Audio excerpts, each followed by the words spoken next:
Está no ar o Fala Pepeca, o podcast mais atrevido da região norte. Entre a vida e a morte, há uma biblioteca, disse ela.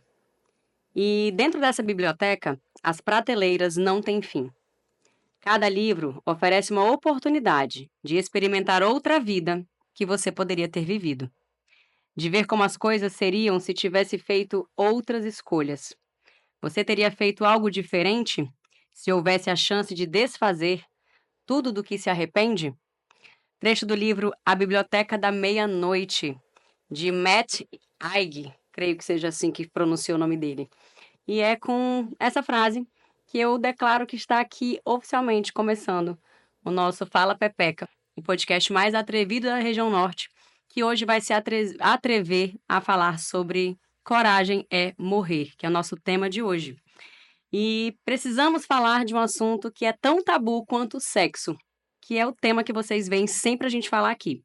Então, saúde mental e saúde sexual são temas que são delicados, ninguém quer falar, mas são extremamente necessários para que a gente possa ter saúde, qualidade de vida e viver uma vida plena e abundante, que é como a gente merece.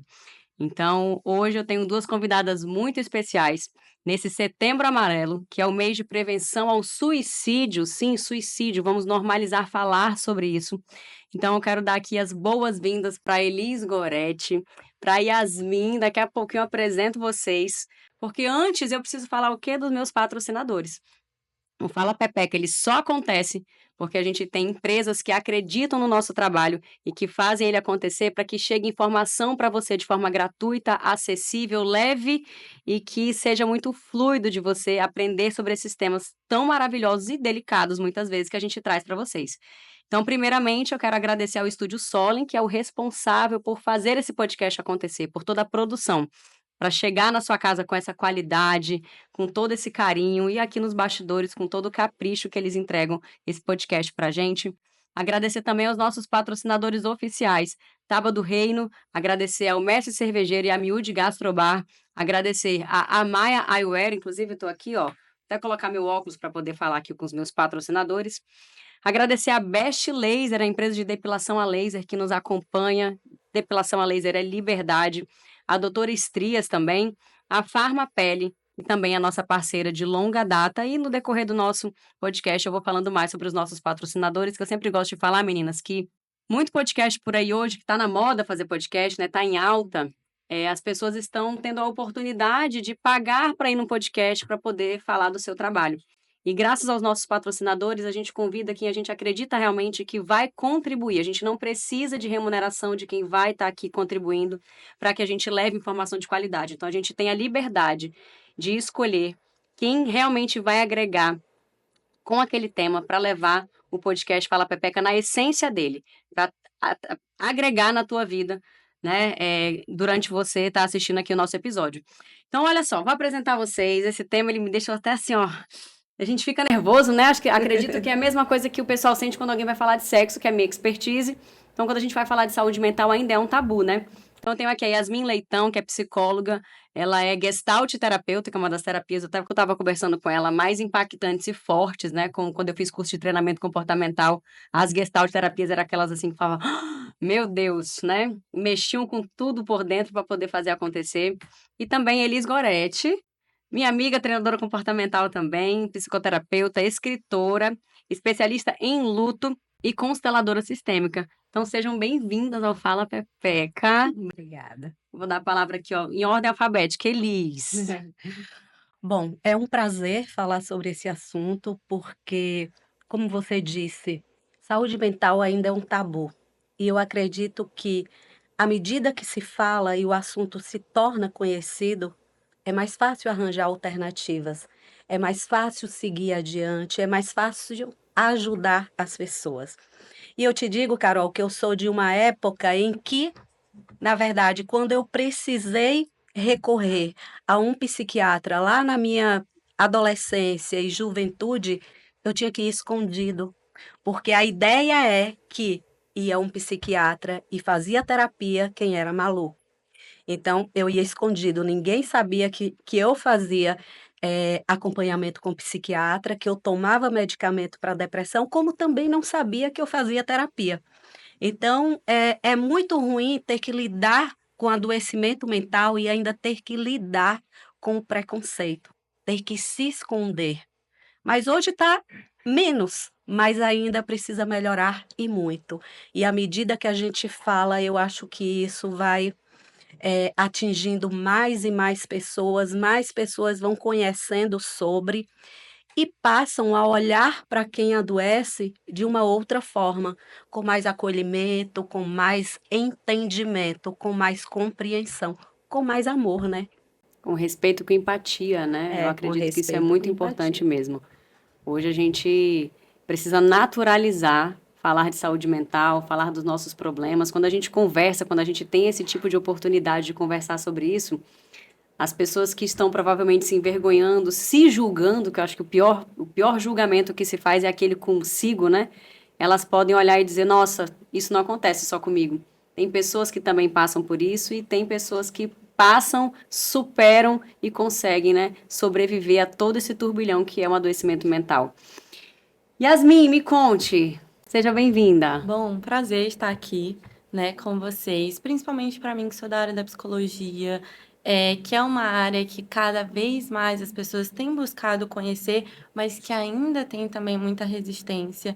Então, para mim é muito importante ter um espaço aberto para a gente falar de temáticas tão relevantes, principalmente sendo uma psicóloga clínica e educacional, atuando nessas duas áreas, então, tanto com adolescentes quanto com adultos e percebendo, né, todas essas nuances que a gente vai passando a partir das nossas experiências e vivências que podem comprometer a nossa saúde mental ou também potencializar ali as nossas habilidades, a nossa forma de lidar com as nossas emoções, com os nossos sentimentos. Então, para mim, é um prazer muito grande estar aqui com vocês hoje, dividindo essa mesa. Ai, que coisa boa.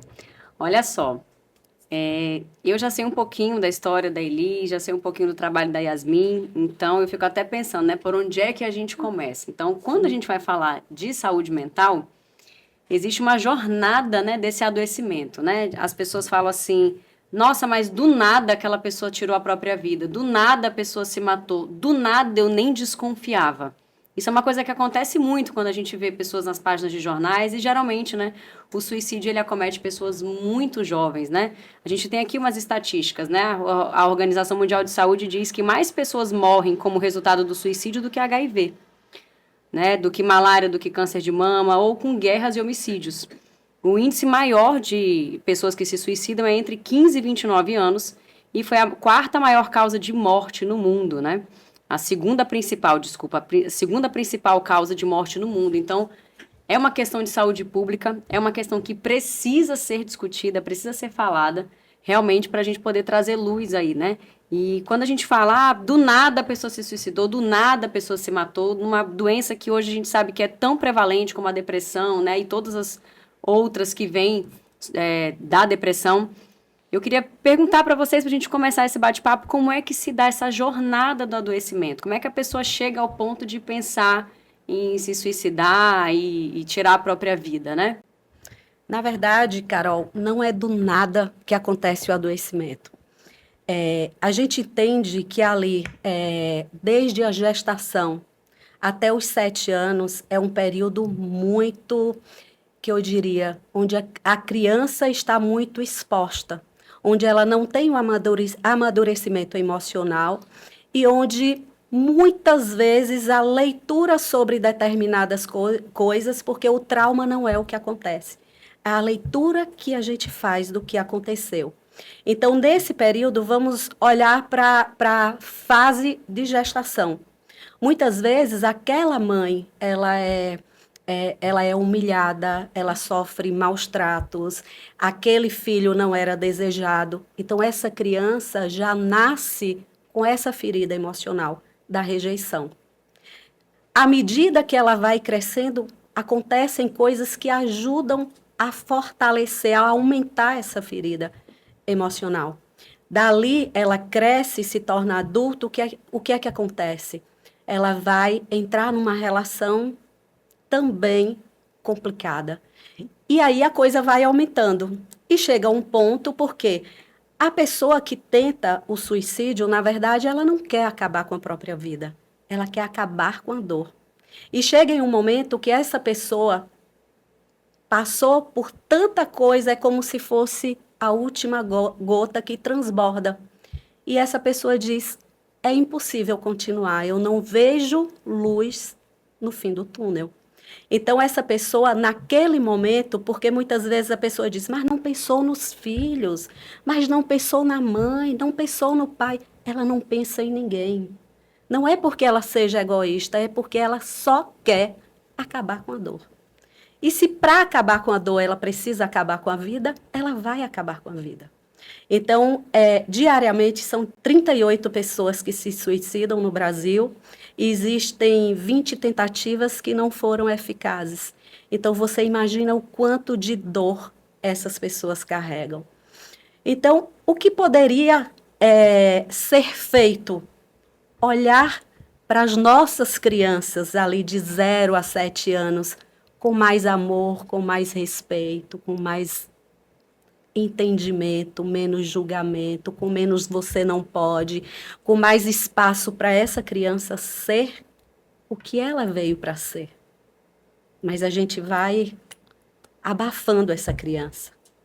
E essa criança vai olhando para as coisas e fazendo a leitura. A briga do pai não é a briga do pai e da mãe.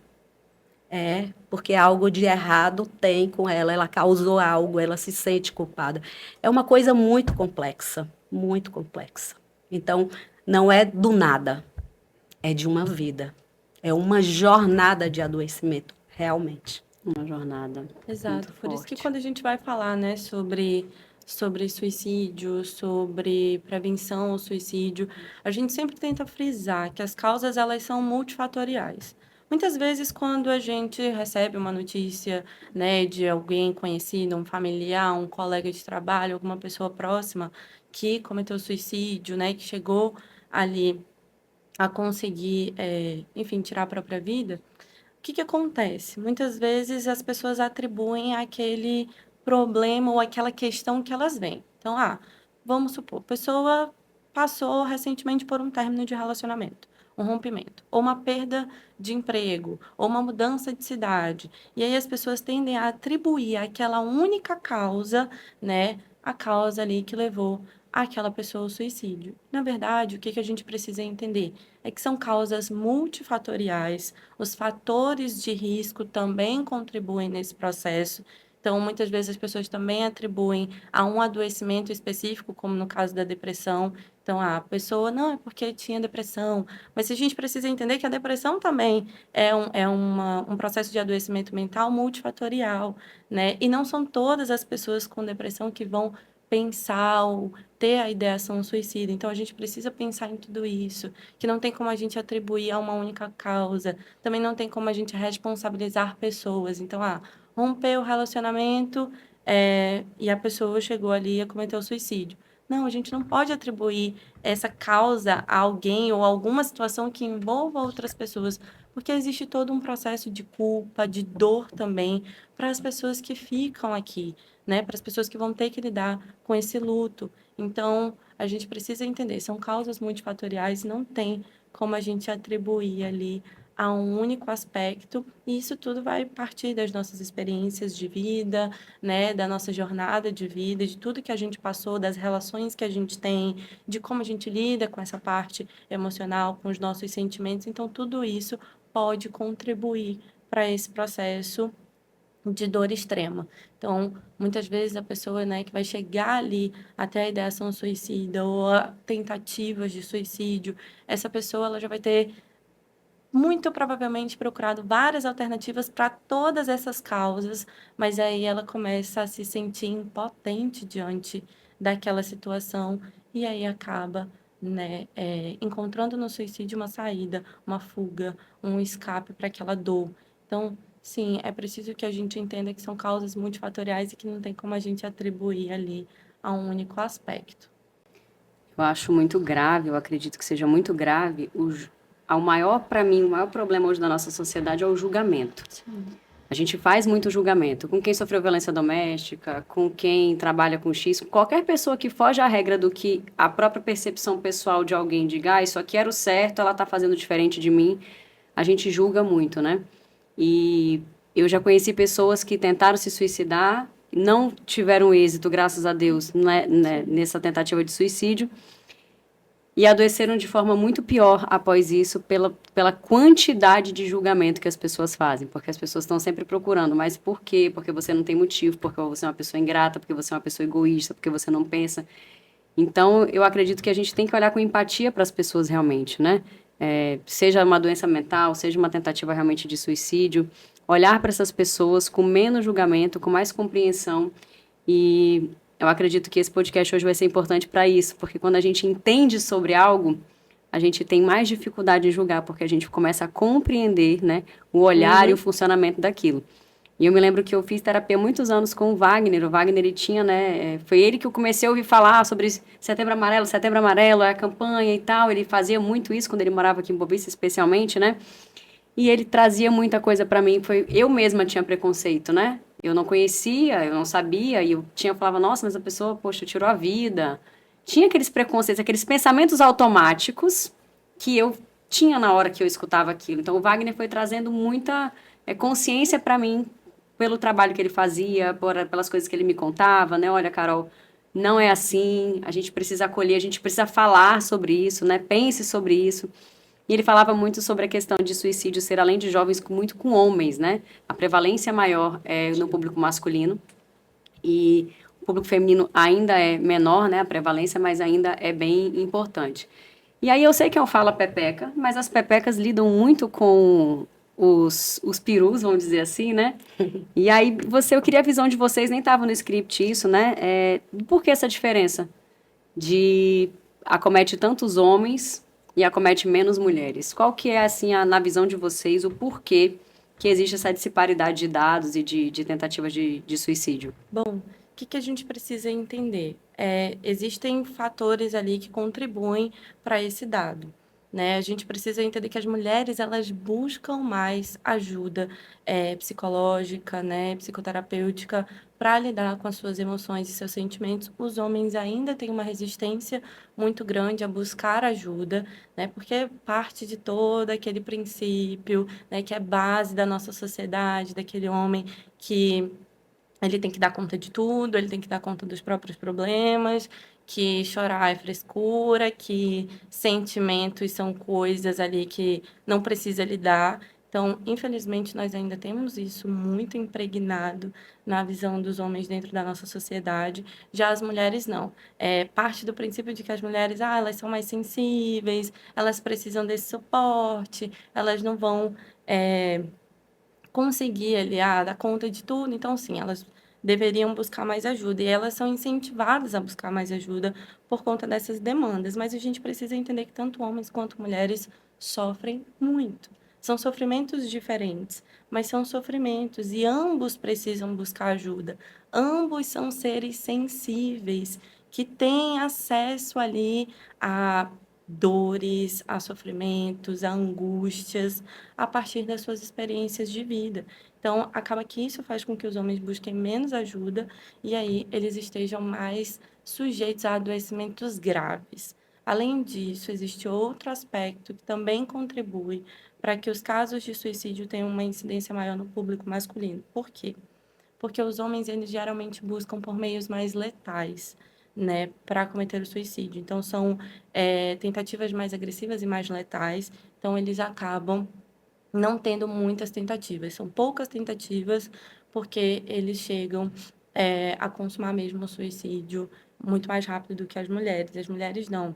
Elas buscam por meios que são mais ali, que não são tão letais e que acabam protegendo elas de ter uma tentativa, né, de ter ali De concretizar, de né? concretizar a sua tentativa. Então, tudo isso contribui para que esses casos sejam de maior incidência nos homens.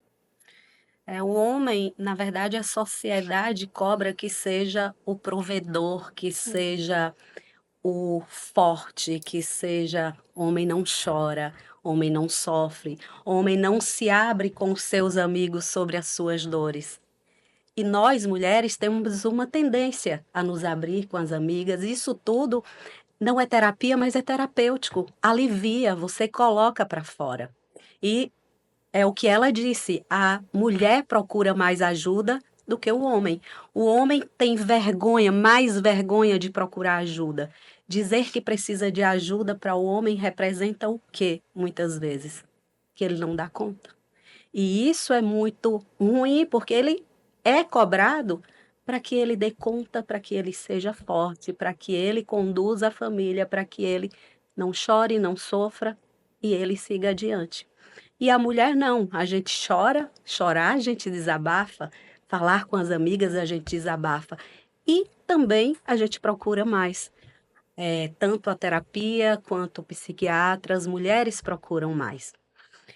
E é isso mesmo, com relação a o número maior de homens cometerem suicídio, é porque quando o homem entra naquele processo, eu acho que ele está mais sozinho ainda, né? Ele está mais sozinho.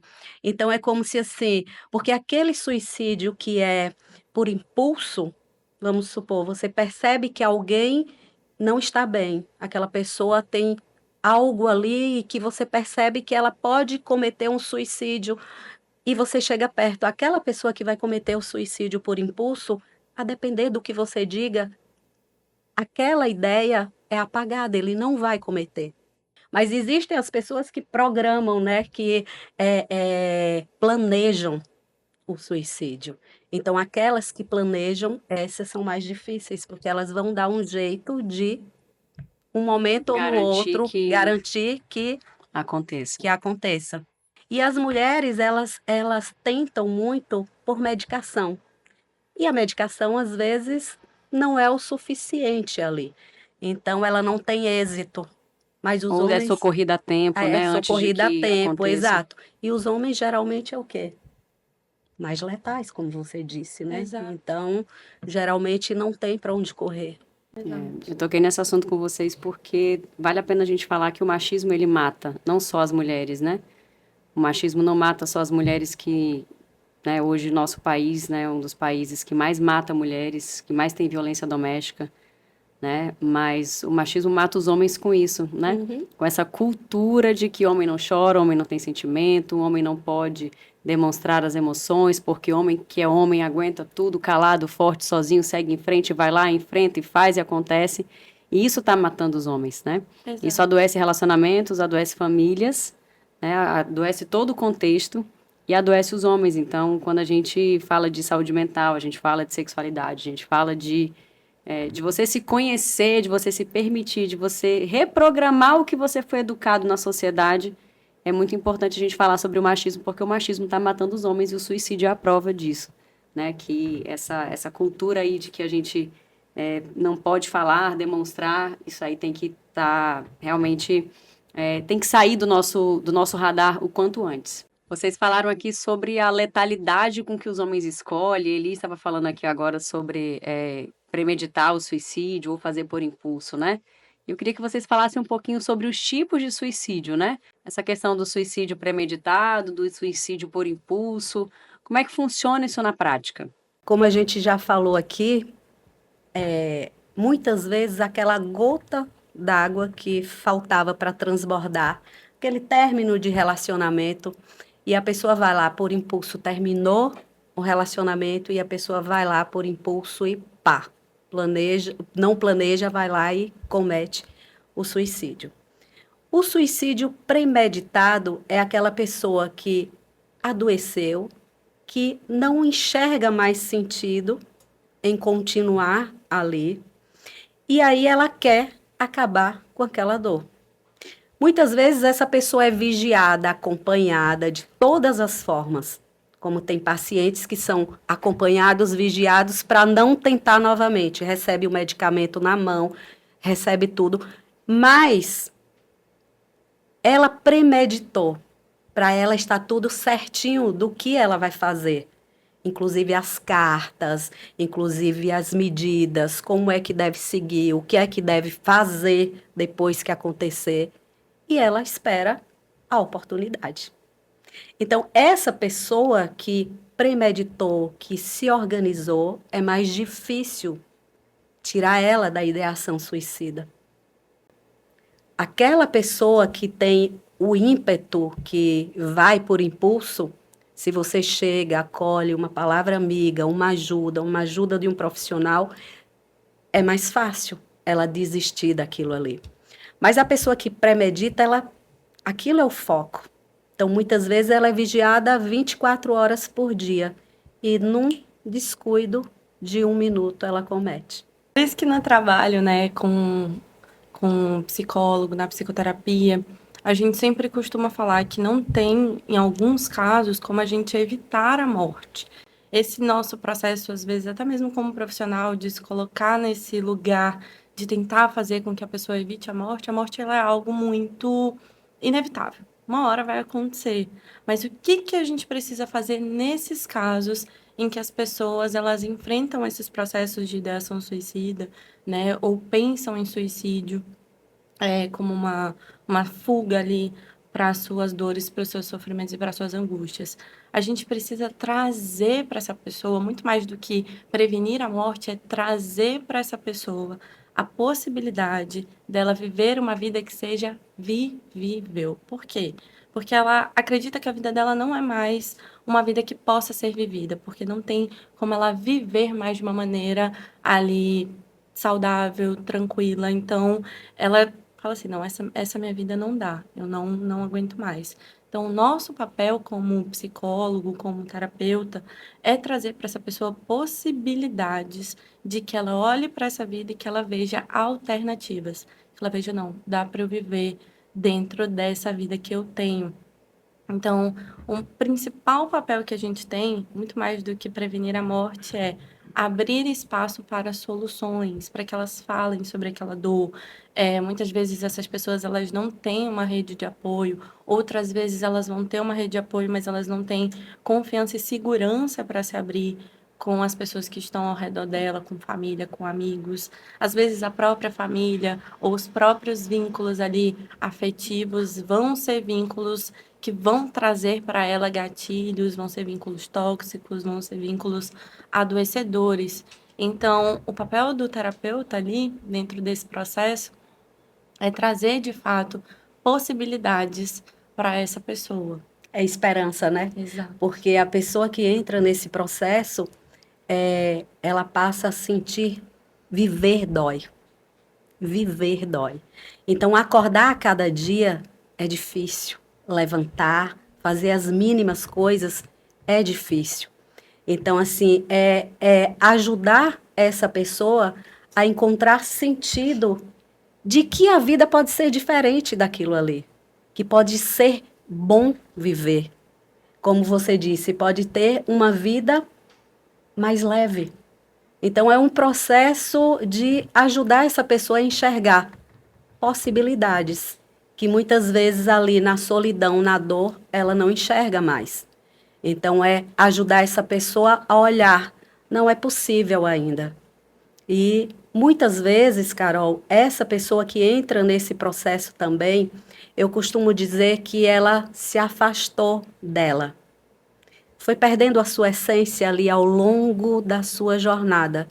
E aí tem mulheres, falando aqui, já que a gente está no Fala Pepeca, tem mulheres que chegam ali aos 45 anos, 50 anos, onde muitas vezes o casamento fracassou, os filhos ganharam asas, e essa mulher se pergunta, e agora, quem sou eu?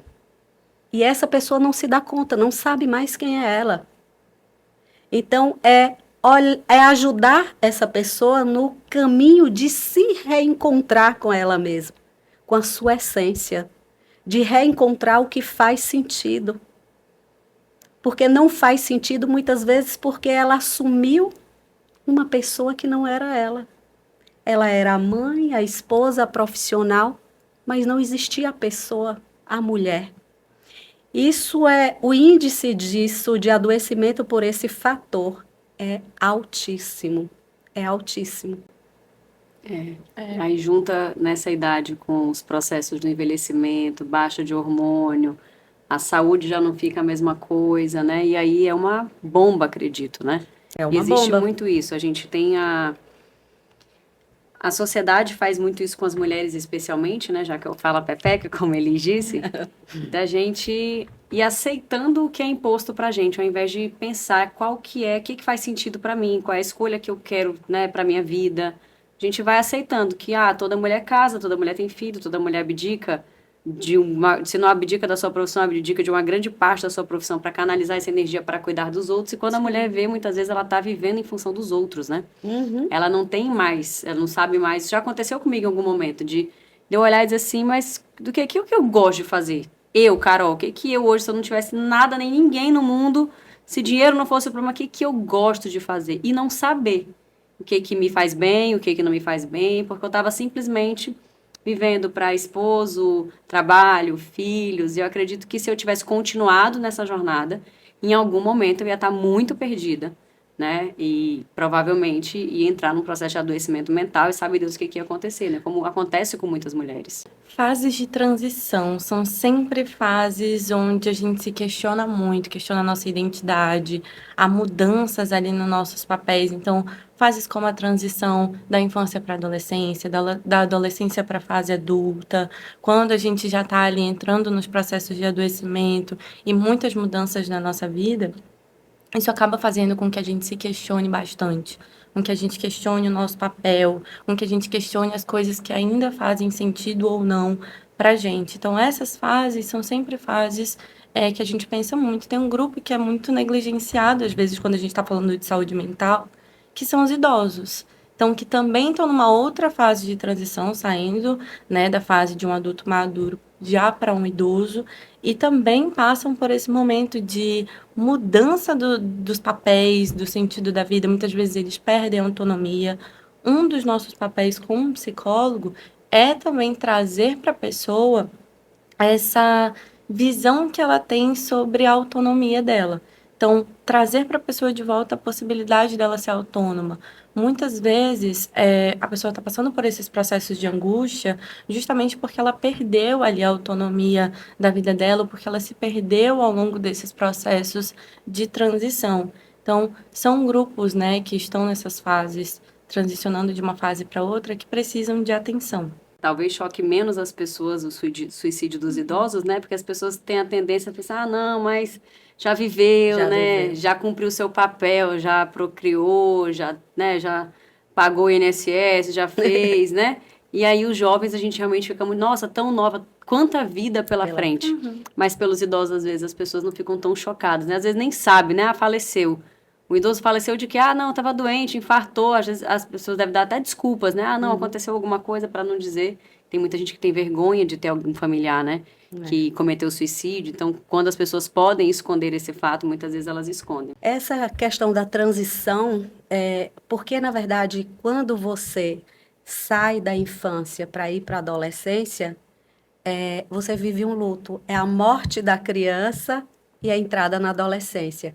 Quando você casa, a morte de quem você era ali como solteira para viver uma vida de casado. Quando você... E isso acontece em todas as fases. Da separação. Você vive um luto porque você era aquela vida, era significativa para você e você vai para um outro lugar. Então, toda transição, na verdade, representa um luto. A vivência de um luto maior ou menor. É por isso que dá tanta confusão, né? Lá nessa fase ali da juventude, quando você chega numa idade mais avançada e que chega na velhice. Então, assim, é a morte de muita coisa, né? É a morte de muita coisa, é da autonomia, de poder ir e vir sem ter alguém para ajudar, alguém que esteja ali. Muitas vezes os filhos invertem os papéis e querem transformar esses pais em filhos, então você não tem mais autonomia para nada, eu decido tudo. Então, é uma série de coisas. Então, em cada fase dessas, eu digo que é marcado por um luto. Você perde algo que era significativo para você. Até quando você deseja muito um filho, e você planeja e você espera, quando nasce, você vive um luto, porque você perde aquela pessoa que você era antes. Porque você passa agora a ser a mãe. Aquele ser depende de você. Então é uma coisa bem complexa, né? Extremamente complexo. Nós temos duas características aí, né, nós como pessoas, que uma é, que eu acho que é uma das capacidades humanas mais importantes para a nossa sobrevivência, que é a capacidade de adaptação. Então, a gente se adapta a muitas situações, a gente se adapta a contextos, inclusive contextos positivos e contextos negativos também, coisas boas e coisas ruins, né, prazeres e dores, a gente se adapta a essas situações. E isso tem que ter um cuidado, porque às vezes nesse processo a gente vai ter que colocar alguns limites e nem sempre a gente está pronto para colocar limites ali em algumas situações, que a gente nem percebeu que seria necessário. E a outra, que aí no caso já é uma dificuldade que a gente tem, que é de lidar com mudanças. Então, nos tornamos seres complexos justamente por isso, porque como que esse ser humano tem a capacidade, a habilidade de se adaptar, mas ao mesmo tempo ele enfrenta uma dificuldade enorme de lidar com mudanças. Para toda mudança existe um processo de adaptação, mas às vezes nessa dor do mudar, do passar para uma nova fase, do mudar o seu papel dentro ali da tua vida, isso vai trazer um processo de dor muito grande, porque a mudança, elas nos gera medo, angústia, tristeza, muitas vezes, processos de luto também, mexe, faz com que a gente precise se movimentar, e a gente não quer se movimentar, a gente quer preservar tudo mais ou menos do jeito que tá, porque dói, mudar dói. Passar por esses processos de movimento, de ter que fazer novos movimentos ali dentro da nossa vida, dói. Isso tudo também é um processo que a gente precisa estar atento. Será que eu estou bem com as minhas mudanças? Será que eu estou esquecendo de viver também as emoções e os sentimentos angustiantes desse processo? Porque eu preciso viver a dor também. Para eu poder passar por algumas situações na minha vida, eu vou ter que viver a dor. E muitas vezes a gente só quer, não, vamos deixar essa parte da dor para lá. Vamos focar aqui só no outro lado. É muito comum, por exemplo, nos processos de término de relacionamento. As pessoas, elas terminam o relacionamento, elas não querem viver aquela dor de, poxa, minha vida vai mudar. Tinha uma pessoa que até então que dividia esse processo todo comigo, né, da minha vida, dividia a minha vida, eu compartilhava as coisas com essa pessoa, o meu dia a dia. E a pessoa, ela entra naquele, não, agora eu vou pra vibe do Vida louca. curtir, né? Tô Vou afogar no solteiro, álcool. Instagram, postagens, tô na vida, tô no álcool, tô na balada. E não vive esse processo da dor ali do luto, do término de uma relação, até mesmo se for da sua vontade romper aquele relacionamento, mas ainda assim você passa por um processo de adaptação, porque é uma mudança, né? E às vezes a gente não dá tanta atenção para essas coisas e esses sentimentos eles vão ficando ali, reprimidos, oprimidos, mas ainda estão ali. Eles ficam adormecidos por um tempo, mas logo, logo eles vão estar ali batendo na porta numa outra situação que vai ser gatilho para aquele ponto. E aí eu vou sofrer pela situação que eu estou vivendo, eu vou sofrer por todas as outras situações que eu não vivi, porque aquela carga emocional ela ainda está ali. Eu falo muito isso do relacionamento abusivo, né? Sim. Tu falou, a situação volta, eu falo, olha, eu troquei de relacionamento assim, né? Eu tinha problemas no relacionamento, eu achava que era a pessoa que estava comigo que era o problema. Eu falei assim, bom, então não dá, termino com essa e vou conhecer outra. Não, essa pessoa é diferente. Até que chegou um momento que eu olhei pra minha vida e falei, o que tem de comum nesses relacionamentos? Eu, né? Tem eu aqui de comum. O ponto em comum entre essas pessoas que são completamente diferentes sou eu. E aí, quando eu vejo uma mulher hoje que, não, Carol, mas agora eu tô feliz com essa pessoa, eu falo, olha, trabalha você, porque eu sou prova viva de que o problema ele volta vestido com outra roupa, com outro olho, com outra altura, com outro emprego, mas o problema ele volta para nossa vida. Então é muito sobre o que você estava falando, me remeteu a esse pensamento, porque a gente quer não sofrer, né? A gente quer hoje uma vida, e eu acho que a rede social hoje está piorando muito isso, Sim. porque eu acredito que antigamente as pessoas não tinham, né, talvez tanto aquela coisa de, não, eu só quero ser feliz, porque tinha um entendimento da vida que os tempos eram mais difíceis, né? Hoje os tempos tá tudo mais fácil, tudo que eu quero tá na minha mão, tudo que eu quero tá rápido. E aí a gente tem aí esses tempos hoje de que a gente vê o trailer da vida das pessoas, né? Porque quando eu tô chorando, eu não posto. Eu não abro meus stories e fico, gente, eu tô arrasada, que agora, nesse momento, eu lembrei de tal coisa. Não faço isso. Então, ninguém faz isso. Pouca gente faz isso, né? A gente posta trailer. Aí você tá lá numa bad gigante. Aí tu abre a rede social, tá todo mundo feliz. Então, vem aquela culpa por você estar passando pela tua catapulta, né? Porque a vida, ela não é só subida. E a minha mãe fala uma coisa que, assim, é engraçada, mas é verdade. Ela fala que a dor ensina a gente a gemer melhor do que o prazer, sabe? Então, minha mãe fala isso, eu falo, cara, mas é verdade. Então, todo problema, todo desafio, ele é uma oportunidade para a gente aprender, né? Problema Zoba, né? Igual aquele livro que eu tinha ódio dele até eu ler. Então, o problema, ele é uma oportunidade para a gente aprender. Só que a gente ainda não enxerga isso, né? Muitas vezes. A gente olha e fala, não, eu não queria estar passando por esse problema. Né? Eu queria hoje estar feliz, estar pleno, não estar não estar passando por isso. Ninguém quer sofrer, obviamente, mas acredito que a gente tem que realmente olhar para a importância das nossas dores. Eu adoro aquele filme Divertidamente, porque ele vai ensinando para as crianças o quanto é importante também sentir a tristeza, também sentir as nossas dores, porque isso faz parte, né? Eu lembro de uma paciente minha que estava de luto, o filho havia falecido na Covid. E aí ela falou pra mim, eu acho que eu quero fazer hipnoterapia. E aí eu dei o telefone do hipnoterapeuta pra ela e o hipnoterapeuta me falou, Carol, eu não fiz, porque ela disse que queria fazer hipnoterapia porque ela estava triste. E eu falei pra ela que daqui 2 anos, se ela continuar com a tristeza nessa intensidade ou pior, aí sim eu posso fazer um processo de hipnoterapia com ela. Mas o que ela tá agora é vivendo um luto. E o luto, ele é extremamente importante. Eu não posso querer mascarar esse luto dela. É um processo que ela precisa viver do ponto de vista de saúde mental.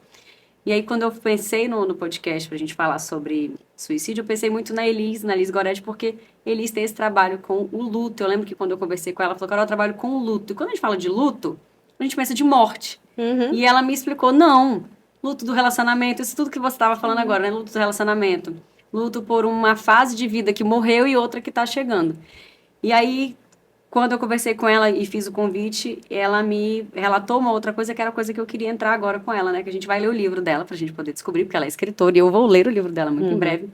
Mas eu queria que tu compartilhasse um pouquinho da tua história, do que tu se sente à vontade para falar sobre o que foi o suicídio, a tentativa de suicídio na tua vida, como é que tu superou, e hoje eu tenho certeza que você ajuda muitas pessoas com o seu trabalho, né? Porque a tua cura, né? A tua maior dor hoje, ela é realmente o que você leva de cura para as pessoas. Bom, eu digo que esse processo de escrever um livro sobre isso mostra o quanto isso está resolvido dentro de mim. Então, hoje eu trago isso para o lado de ajudar a quem passa por essa situação. Bom, eu nasci, como eu disse ali, né? Na verdade, ali na minha infância, no período de gestação, houve uma época em que a minha mãe não queria aquele filho. Minha mãe se casou com 15 anos, com 20 anos, ela estava grávida do terceiro filho, que era eu. E num relacionamento que não estava bom, porque meu pai pulava a cerca, então ela não estava bem. Ela não queria aquele filho, ela não queria aquela situação. Interessante que lá eu nasci e eu me sentia diferente ali naquela família. Eu não me sentia pertencente àquela família. E eu não entendia por quê. Eu imaginava que eu fosse até adotada, alguma coisa nesse sentido. E aí também ali na relação do meu pai e a minha mãe, que sempre houve problema, eu sentia que eu tinha que resolver. Porque o que é que acontece com a criança que ela não se sente pertencente? Que ela sente que ela não é amada. Não estou dizendo que os meus pais não me amassem, que os meus irmãos não me amassem, mas eu não me sentia amada. E aí o que é que acontece? Quando você não se sente amada, não se sente pertencente, você quer pertencer e você quer atrair atenção para ser amada. Então, durante muito tempo na minha vida, eu vivi de acordo com isso. Então, eu era aquela criança que tentava resolver tudo para todo mundo. Era uma criança que eu achava que eu poderia resolver a relação dos meus pais. E aí, algo aconteceu e essa criança aumentou a dor dessa criança. E eu não tinha ideia do que era. Entrei na fase da adolescência, tive mudança, né? Ali tive mudança de cidade e eu saí da casa dos meus pais e fui morar em outra cidade. E para mim foi muito difícil. Então ali eu entrei num processo de depressão. Tinha as cargas lá do meu pai, da minha mãe, e eu, na verdade, fui testemunha de vista de que meu pai tinha um caso com a empregada dentro de casa, que minha mãe não sabia, só eu sabia. Eu era a criança que assistia o pai ir para o quarto com a empregada e que eu dizia assim, mas eu acho que eu estou sendo muito ruim em pensar isso do meu pai, porque ele não ia fazer isso com minha mãe. Meu pai é meu pai. Então, assim, vivi aquele processo durante a infância. E quando eu fui estudar fora, na verdade, eu fui pela opção de ir embora da casa dos meus pais. A menina engravidou. Eu tive que contar para minha mãe que ela estava grávida. Quem descobriu fui eu, e eu era muito nova. E eu contei para minha mãe que ela estava grávida, mas eu não disse que meu pai era o pai, porque eu queria os dois juntos. E aí foi muito interessante isso, porque eu não dei conta. E eu entrei no processo depressivo. Então, mas algo lá atrás tinha acontecido também que eu não me lembrava, não sabia o que tinha acontecido, somado a esses fatores. Fatores vários, né? Então, você vê ali na gestação, na infância, olhando para aquela relação onde eu achava que tinha que salvar o casamento dos meus pais, vivendo o luto de ter perdido o pai perfeito, meu pai não era perfeito. Então, quando o meu pai entrava com aquela mulher para o quarto, eu não achava que ele estava traindo minha mãe. Eu achava que ele estava me abandonando, ele não estava me vendo, ele não me amava. Então, a ideia, como eu disse, trauma não é o que acontece, é a leitura que a gente faz do que está acontecendo. E aí, o que eu cresci, me casei, e aí continuei com um sentimento que era um vazio muito intenso, era uma tristeza muito intensa que eu não dava conta. Eu não dava conta. Só que eu assumi máscaras. Então, eu passei, em vez de mostrar o lugar frágil, a pessoa frágil pedir ajuda, não. Eu me mostrava a forte. Então, eu era aquela pessoa que resolvia tudo, que pegava um carro e dirigia a 170 500 quilômetros sozinha, que não tinha medo de nada, que enfrentava tudo. Mas isso era para não mostrar a minha fragilidade. E aí, nesse processo difícil, eu tive também transtornos alimentares. Eu tive bulimia, eu tive anorexia, eu tive compulsão por compras, tudo para tapar esses buracos, porque eu não tinha nem ideia do que acontecia, do que estava acontecendo. E aí, um belo dia, em uma terapia regressiva, eu me deparo com um abuso. Aconteceu ali 6 anos, seis anos e pouco. Então, eu me vi na cama com o abusador, eu vi tudo. E aquilo foi muito difícil, porque o abusador era uma pessoa para me proteger. Como sempre é. E aí, o que é que aconteceu? Naquele momento, a dor foi intensa, foi imensa. E eu me lembro como se fosse hoje que eu estava montando uma árvore de Natal. O que era uma árvore de Natal? Natal representa o quê? Representa família, representa aquela festa onde todos se reúnem, amor, tal, tal, tal. E eu estava em casa com meu marido e eu montei a árvore de Natal. E essa árvore, pá, o vento veio e derrubou. E a árvore ficou torta.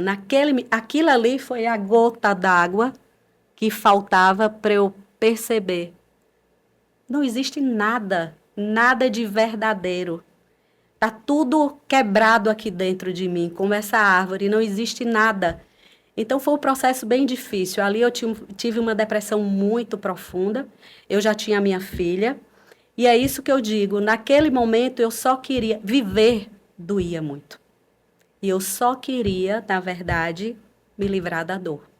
Então, eu não pensei na minha filha, com quem ela ficaria, eu não pensei no meu marido, eu não pensei nos meus pais, eu não pensei em absolutamente ninguém, porque a gente não dá conta de pensar.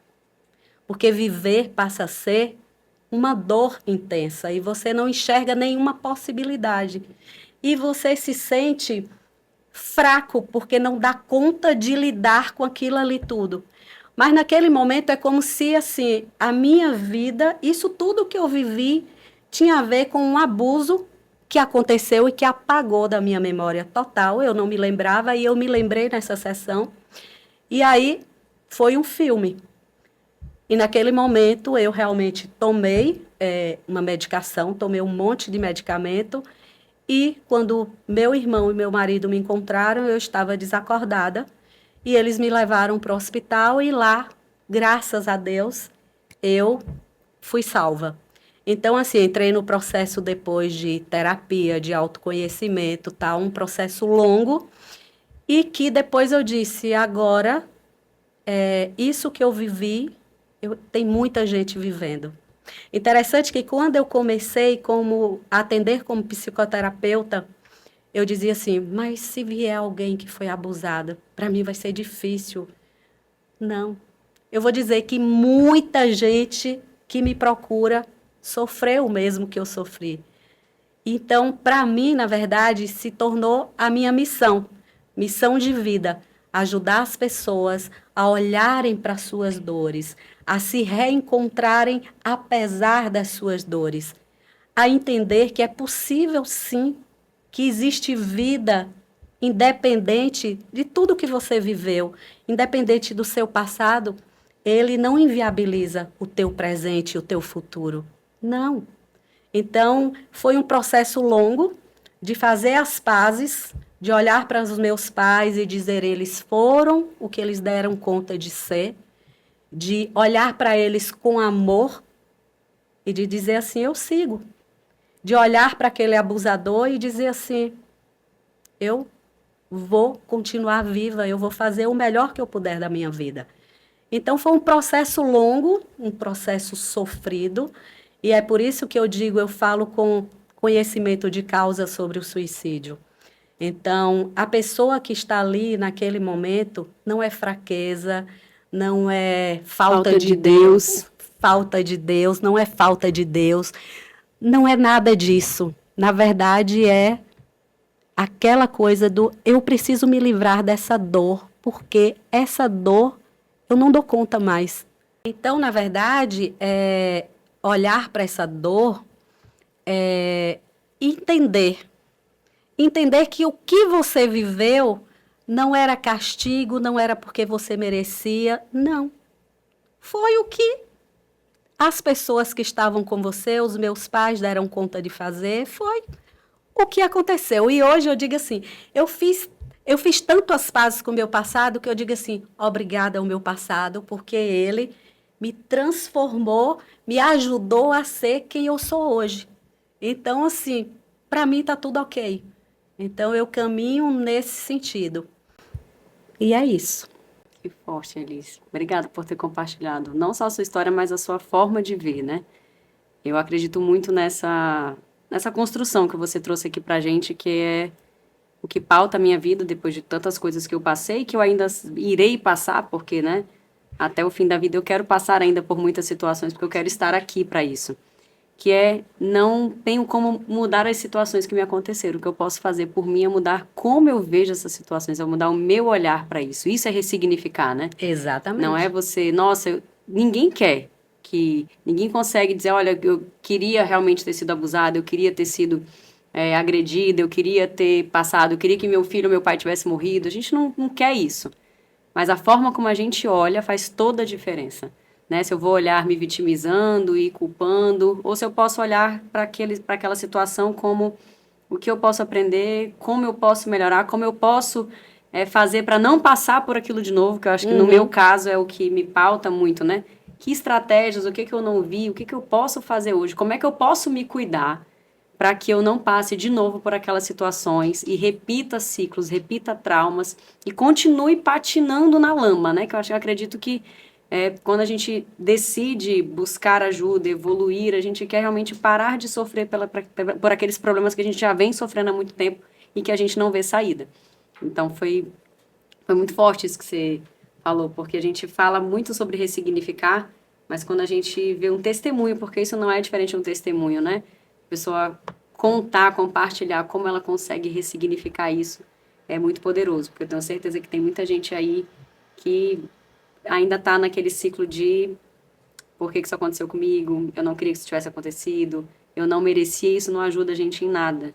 É o que você está dando conta no momento, muitas vezes, mas não ajuda a gente em nada. Que é a questão do você só consegue modificar a sua visão sobre o que aconteceu quando você sai desse lugar de vítima. Enquanto você estiver acusando quem me fez isso, quem me fez aquilo, por que isso, por que aquilo, você não consegue andar.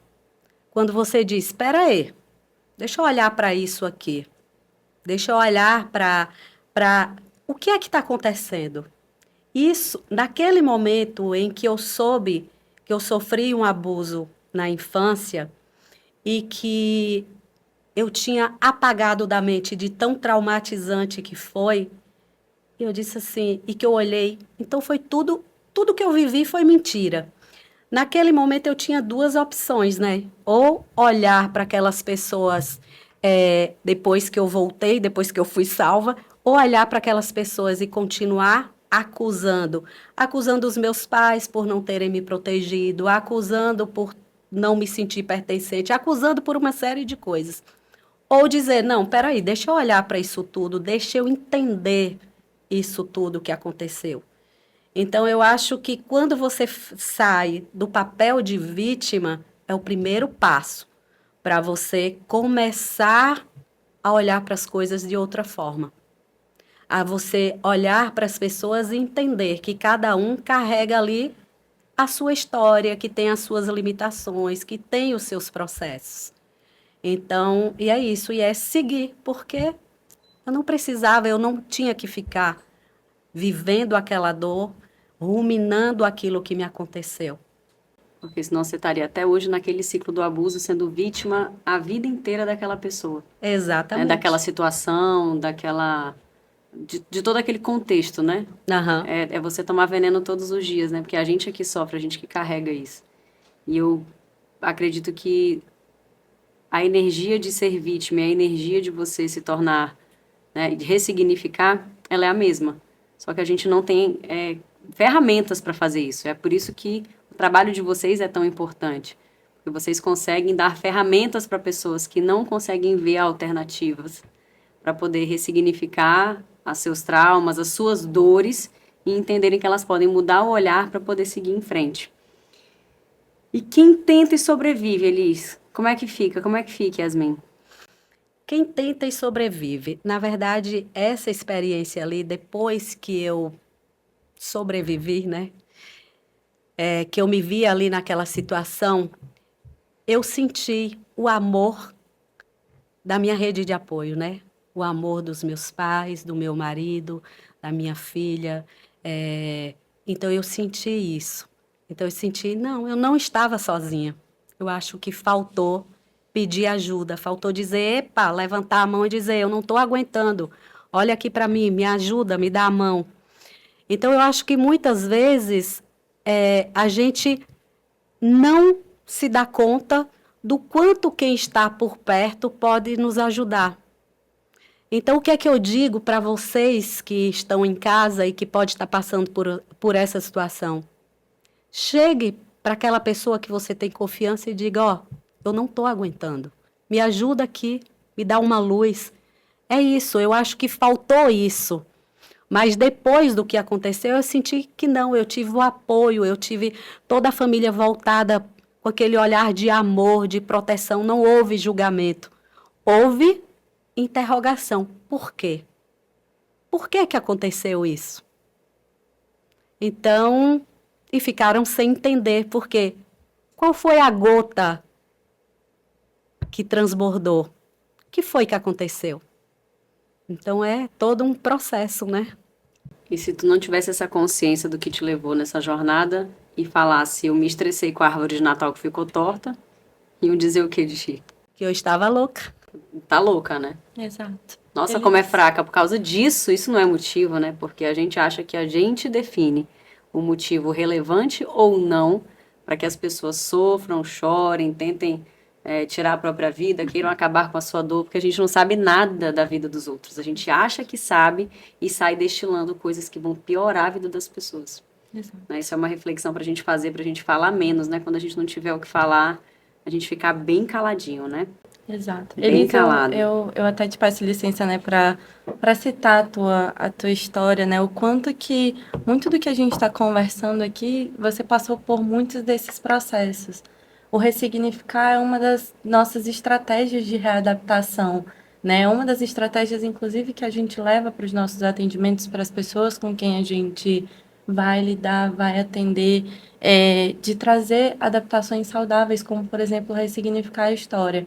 Quando você começou a falar hoje, você estava falando, né, com tanta convicção sobre o tema, e eu falei, não, essa pessoa, isso toca ela em algum lugar. E aí eu penso muito sobre isso. A gente fala daquilo que a gente vive, a gente trabalha com aquilo que a gente acredita, né? E eu te vendo realizando o teu trabalho, contando a tua história, eu vejo o quanto você acredita nisso e você fala com propriedade porque você viveu. E provavelmente todas as pessoas que vão à sua busca, buscam ajuda, elas se conectam com você porque elas sabem que você entende exatamente as sensações, as dores, os processos que ela vivenciou. Eu me sinto privilegiada de estar aqui hoje conversando com vocês duas, né? Obrigada. É sistêmico, né? As pessoas vão atrair, né? Exato. Exatamente vão com Exato. ela porque precisam desse trabalho dela. Eu acredito que tudo acontece para que possa haver essa cura. Mas eu queria falar um pouquinho sobre prevenção ao suicídio, né? Tudo que a gente está falando já é uma forma de prevenir o suicídio na minha concepção, né? Apesar de não ser especialista, por isso que eu chamei vocês, né? Mas dizem que 90% dos suicídios são preveníveis, né? O que vocês acreditam que pode se fazer para prevenir e principalmente depois de falar sobre isso ou antes, aí vocês decidem o que faz mais sentido? Como é que alguém que está perto de uma pessoa, um suicida com um potencial, uma pessoa que está com ideação suicida, o que ela dá de sinal, assim, o que a gente pode captar, se existe isso, né, para a gente poder tentar ajudar essa pessoa mesmo que ela não peça ajuda, porque muitas vezes ela não vai pedir.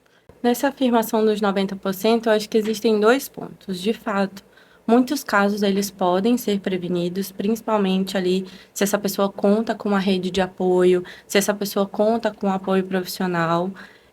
Mas também nessa afirmação existem 10% ali de famílias e de pessoas e de redes de apoio, de vínculos dessa pessoa, que também podem se culpar por não terem conseguido ajudar nesse processo de prevenir e não pertencerem a esses outros 90% que foram prevenidos. E aí que eu sempre tento, né, trazer, principalmente para as famílias que eu recebo, de pessoas que já passaram por perdas e lutos, de algum ente querido, de algum amigo que, enfim, chegou a consumar o suicídio. Né? O que eu sempre digo é, se você não pertence a esses 90% das famílias e das pessoas que conseguiram prevenir essa situação na vida da pessoa que você amava, que você não se culpe por isso. Né? A gente consegue prevenir, mas existem muitos atravessamentos, né, nessa jornada dessa pessoa que não permitiram com que a gente acessasse essa prevenção. Então, às vezes, até pelo fato da pessoa se fechar, se calar, não se sentir confortável para abrir aquilo que ela estava sentindo. Então, para esses outros 10%, eu sempre digo, não se culpem. Muitas vezes esse processo ele era inevitável. Só aquela pessoa poderia, enfim, abrindo aquela situação, buscando uma ajuda, talvez mudar aquele destino, né, ao qual ela se encontrou. Então, eu sempre pontuo isso. E existem, né, fatores, de fato, de prevenção. Acho que os principais fatores de prevenção, eles estão muito relacionados a uma rede, né? Muitas pessoas que chegam lá no consultório, que passam por esse processo, eles precisam dessa rede, desse vínculo de apoio. Às vezes, como eu falei, a pessoa ela não vai ter o apoio ali da família, não vai ter o apoio de alguns amigos, não vai ter o apoio de ninguém.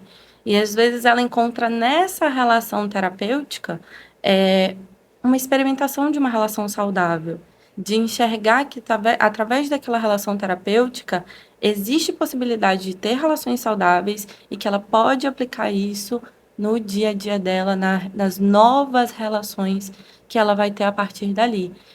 O trabalho como terapeuta é um trabalho que a gente sempre trabalha para, em algum momento, ser substituído, né? Então, a gente cria ali junto com a pessoa estratégias para que, em algum momento, a terapia não seja a coisa da vida dela, a coisa que ela faz para se manter vivo, para se manter bem, mas que seja mais uma coisa entre tantas outras que vai possibilitar com que ela viva a vida dela com qualidade, com que ela se sinta bem em vida, né? Então, esses fatores de prevenção, de ter um círculo de apoio, é muito importante. Além disso, os cuidados ali com a nossa saúde mental, de sempre que a gente observar alterações no comportamento, buscar ajuda, buscar ali apoio, né? Buscar uma conversa. Tem muitos casos em que as pessoas já viviam processos de adoecimento desde a infância, mas por falta de oportunidade ou por não ter acesso mesmo ao, ao atendimento, ou não ter acesso à informação sobre o tema, acabou buscando ajuda muito tarde, quando o quadro já estava muito grave, né? Então, uma das formas da gente prevenir também são as políticas públicas voltadas para a saúde mental, de levar acesso às pessoas ao conhecimento, de que elas podem buscar ajuda e de que existem processos de adoecimento mental. Então, ter políticas públicas, às vezes, não está na mão da pessoa prevenir, mas está na mão da gente ter um sistema de prevenção, de fato. Você citou o Wagner, né? O Wagner Costa, ele foi meu professor na faculdade, então eu tive uma formação universitária muito pautada em prevenção ao suicídio também, que ele era coordenador do meu curso na época, então ele levava essa pauta muito ativa, né? Ele sempre foi um ativista em relação a essa causa. Então, são todas essas demandas que a gente precisa olhar quando a gente está falando sobre prevenção. Muitas vezes a gente não vai ter como prevenir a morte em si, mas a gente vai ter como criar estratégias para que essa pessoa se sinta bem na vida que ela vive. Então, esse é um ponto importante. Muito bom. Vou mandar um beijo pro Wagner, porque eu sou, assim, apaixonada pelo Wagner. O Wagner, ele me ajudou muito, num momento muito difícil da minha vida. Ele foi meu professor na faculdade, depois a gente se afastou um pouquinho, ensaiamos trabalhar juntos. Sim. E num momento muito crítico, eu falei, não, é o Wagner que eu vou escolher para ser meu terapeuta. Ele foi meu terapeuta por muito tempo, então eu tenho muita gratidão. Eu sou muito fã do trabalho dele. E dessa parte desse ativismo dele, realmente, em relação ao enfrentamento ao suicídio, né? A prevenção do suicídio. Elise, o que tu me diz? Quais são os sinais? Quais são as estratégias de prevenção? Qual é a tua visão em relação a isso? A gente precisa se conhecer para poder conhecer o outro, né? Se eu não me conheço, se eu não valorizo as minhas emoções, os meus sentimentos, é muito difícil que eu olhe o outro com um olhar mais cuidadoso. Então, o autoconhecimento também evita o adoecimento mental. Então, e para ajudar o outro a não entrar no adoecimento mental, eu posso, nesse processo de autoconhecimento, ajudar o outro a se olhar também, despertar isso no outro. O que é que acontece? A gente vive em uma sociedade onde a gente é muito cobrado ser aquele, é o feliz, é o que deu certo, é o que faz tudo legal, é o que é bem financeiramente, é o que tem um bom relacionamento amoroso. E cada coisa que a gente não alcança é como se fosse um fracasso, porque a gente se cobra. E aí o que é que eu digo? Quando você se conhece, esse impacto do que o outro impõe para você, ele não existe ou ele é minimizado.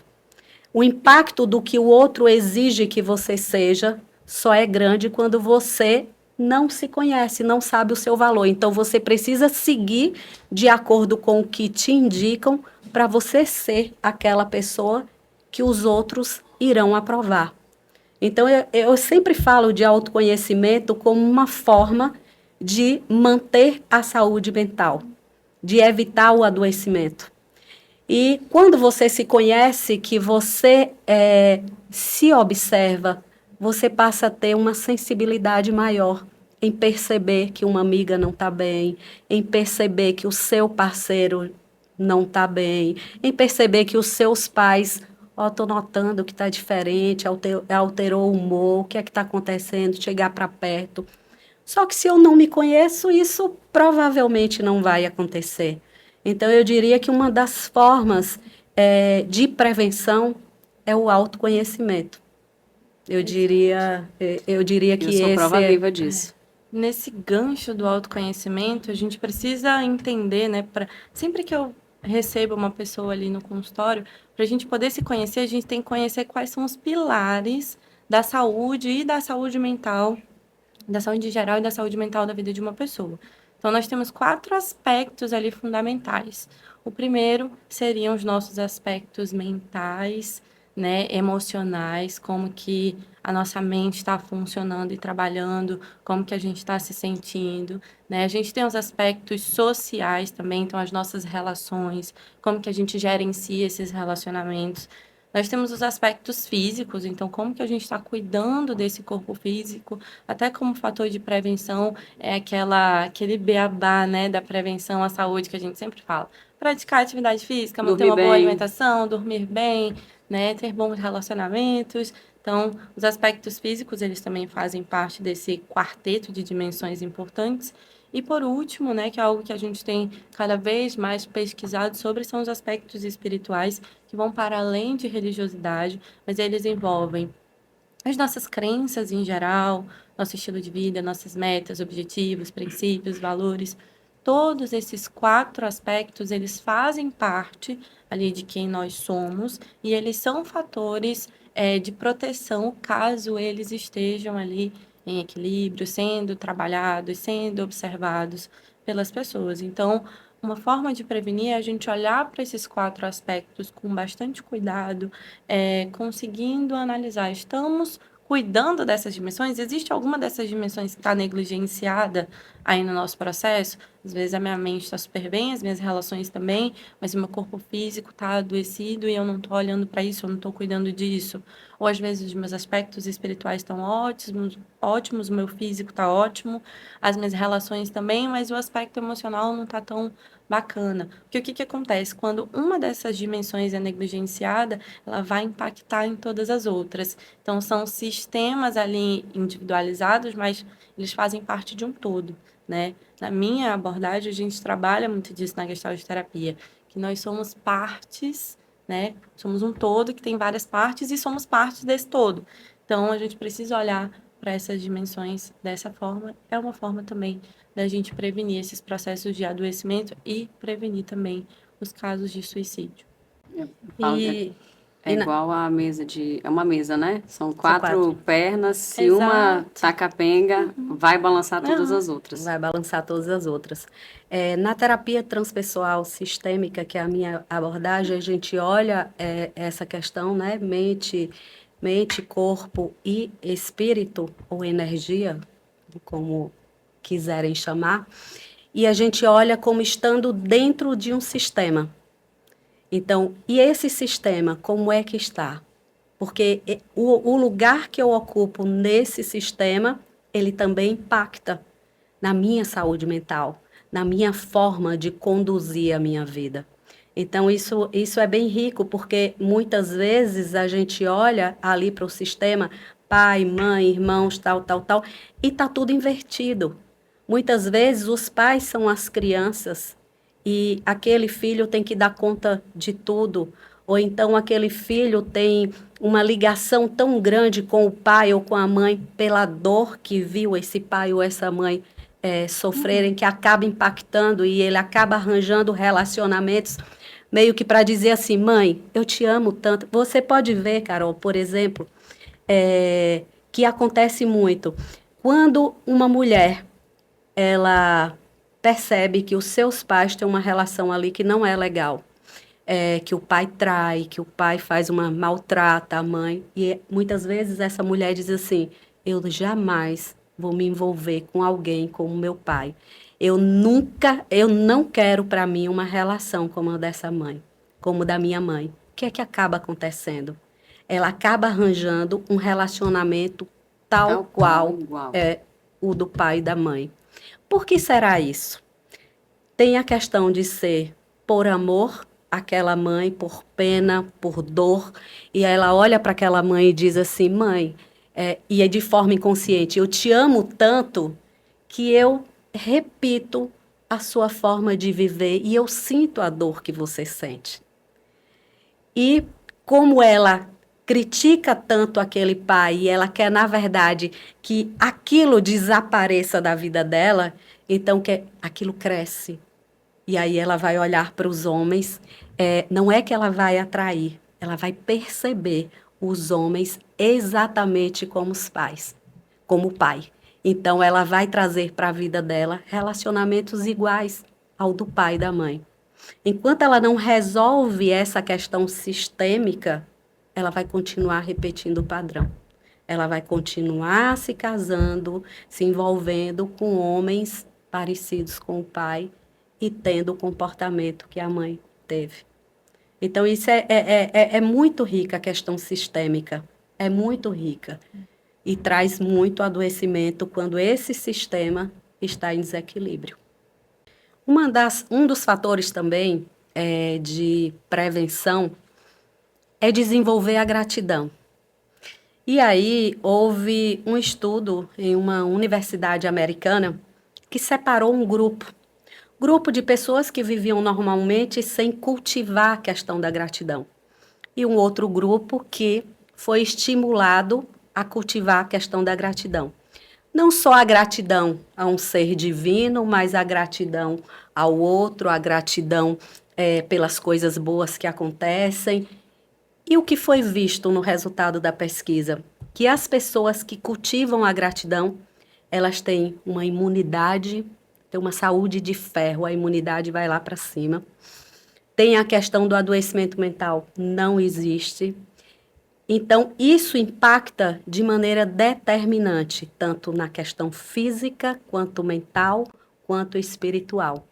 Então, cultivar a gratidão. E muitas vezes a gente não faz isso, né? E a gratidão acaba gerando impacto também nas outras pessoas com quem você se relaciona, porque você chega para Yasmin e diz: obrigada pelo que você fez para mim, obrigada. E você vai tocando as pessoas e dizendo assim: ó, você me fez bem, que bom que você me fez bem, eu sou grata por isso, eu reconheço. E isso vai gerando um relacionamento e uma, como é que eu diria? Uma rede de conexões. Uma né? rede, exatamente, uma rede de conexões que um agradece o outro e isso vai crescendo, reverberando. Então, a gratidão também é uma forma de evitar o suicídio, né? Porque vai evitar o adoecimento mental. Então, praticar a gratidão. A gratidão, ela impacta exatamente em 3 aspectos ali daqueles 4, né? Ela impacta nos aspectos espirituais, positivamente, nos emocionais e nos sociais, relacionais, né? Exatamente. Eu sou apaixonada pela filosofia da gratidão porque eu não era grata. Eu era meio reclamona, sabe? Quando eu era mais nova e tal. E eu exercitei e aprendi a gratidão através de terapias, de pessoas que eu me conectei que tinham essa energia da gratidão. Então, já ouvi pessoas falarem assim: mas eu não tenho pelo que agradecer. A gente sempre tem pelo que agradecer. Né? Eu gosto de ensinar isso para os meus filhos. Eu falo: olha, quando a gente sai de manhã de casa, eu vou levando eles para a escola e sempre converso com eles, né? Gratidão pelo teto que a gente mora, por a gente ter passado uma noite segura, por a gente ter a oportunidade de tomar o café da manhã. Então, você vai agradecendo. Mãe, a gente é muito abençoado, né? Então, você muda aquele olhar de o que me falta para que olha o quanto de coisa eu tenho para ser grato. Exatamente. E depois que eu quase morri, quase perdi realmente a minha vida, eu hoje, quando eu tenho um problema, eu até reclamo dele, mas eu primeiro agradeço. Eu falo assim: gratidão, Deus, por eu estar viva aqui hoje para enfrentar esse problema, porque eu poderia não tê-lo. mas eu também não estaria aqui vivendo, vendo meus filhos crescerem. Então, quando as pessoas perguntam, Carol, como é que você ressurgiu das cinzas? Não ressurgi das cinzas não, gente, eu ainda tô juntando os cacos nesse processo, né? Mas a gratidão, isso eu gostei muito que vocês falaram disso, a gratidão talvez seja o meu pilar mais forte. Eu sempre tenho um olhar de, eu vou agradecer pelo que está acontecendo, pela oportunidade de estar vivendo, pela oportunidade de estar aprendendo, pela oportunidade de estar aqui. A gratidão, para mim, é o que pauta realmente a minha vida. Eu acredito que seja o que não me deixou enlouquecer e adoecer mentalmente, porque eu já tinha, graças a Deus, aprendido, exercitado, né? E cada vez mais tenho exercitado. Eu tinha um potinho da gratidão, então, o potinho da gratidão eu acho genial, né? Que vocês conhecem o potinho da gratidão. De todos os dias você escrever um bilhetinho e colocar num pote, porque a gente esquece, né? As coisas que a gente que conquista, o quanto pequenas coisas impactam na nossa vida. E eu e a Elane, a gente tem até hoje uma máxima, né? Que a gente celebra as pequenas coisas. Que eu tinha medo de felicidade. Eu tinha tanto medo da frustração que quando eu ficava feliz, tava acontecendo um negócio incrível na minha vida que eu tinha sonhado. Eu tinha medo de me empolgar, porque eu tinha medo era de me frustrar. Falei, não, agora eu vou comemorar vou comemorar aqui, ó, que hoje ela mandou o salame que eu gosto, com a geleia, com o sabor que eu gosto. Assim, eu vou celebrar cada momento, porque isso é o que faz a nossa jornada da vida valer a pena, né? Eu acredito que isso é muito forte. Olha, eu queria ficar conversando com vocês muito tempo, mas eu tenho uma última pergunta pra gente encerrar. Porque quando eu pensei também na gente fazer o podcast, eu pensei em mim, porque a gente sempre, né, tem o olhar da gente.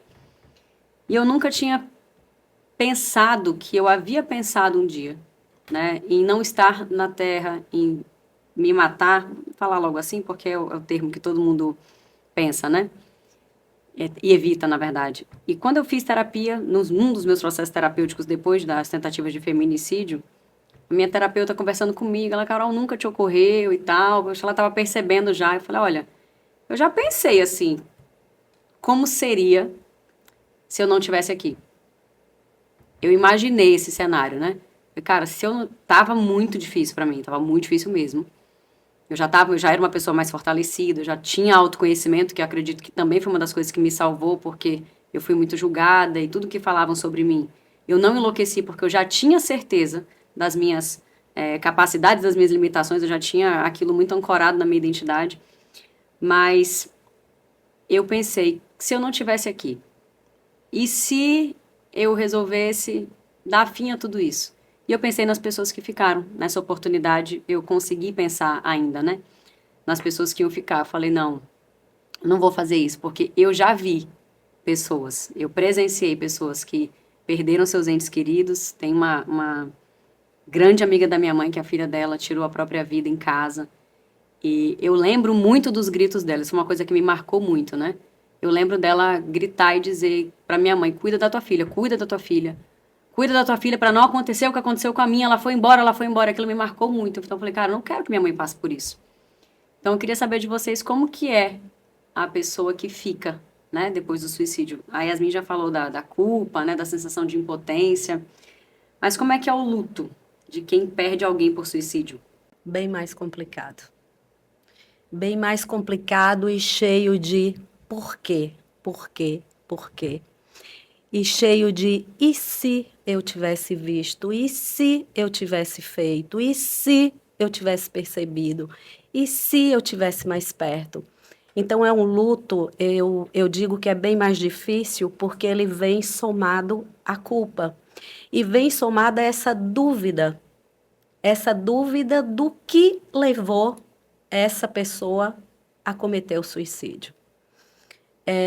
Eu vou falar aqui de um casal, amigo meu, que perdeu o filho por suicídio tem quase 2 anos. E assim, era um menino que nunca deu indício de absolutamente nenhum problema. E um belo dia desapareceu e aí foi encontrado morto. E aí, quando eu cheguei para falar com a mãe, ela disse assim, Gorete, onde foi que eu errei? Onde foi que eu errei? Que mãe fui eu? E eu disse para ela, você não vai fazer isso com você. Você foi a mãe que você deu conta de ser. Você fez o que você podia fazer Aí eu disse, não perca de vista de quantas vezes você fez isso por ele, fez aquilo por ele, fez aquele outro. Mas, infelizmente, existe a depressão que chamam de sorridente. Porque lá atrás, quando eu tive a depressão lá, ninguém imaginava, todo mundo olhava a sorridente, a que contava piada, a alegria da mesa, a que brincava, a que resolvia. Então, tem essa depressão que ela vem camuflada. Tem o adoecimento que ele vem camuflado. Então, a gente não pode entrar nessa, mas é bem difícil para quem fica, porque acaba entrando. E se eu tivesse percebido, para uma mãe, para um pai, já tem o peso de perder um filho. E dessa forma, então ficam as incógnitas, né? E muitas vezes queria ali até uma despedida, uma carta, algo para dizer, explique, por favor. Então, e eu acho que o mais duro disso tudo é não ter a explicação, é viver com a falta dessa explicação, que vai ser até o fim da vida. Eu lembro de uma pessoa que se tornou até amiga depois, foi uma paciente minha que ela perdeu o marido por suicídio. E ele foi exatamente esse caso, que nunca deu sinal de nada, que nada, absolutamente nada. Um belo dia, um mau dia, na verdade, ele tirou a própria vida. E eu acompanhei ela de uns 6 meses ali, e até minha amiga até hoje, e ela adquiriu, depois de sofrer muito, ela ficou com muita raiva, muita revolta. Era a forma que ela tinha de lidar com aquela dor. Assim, por que ele fez isso? Não era justo ele ter feito isso com ela. Ela ficou muito revoltada. E era aquele misto de saudade, de tristeza, de raiva, de angústia, de culpa, porque ela se culpava, o que eu não fiz, o que eu não percebi. Então, realmente é muito, muito difícil, né? Exatamente, exatamente.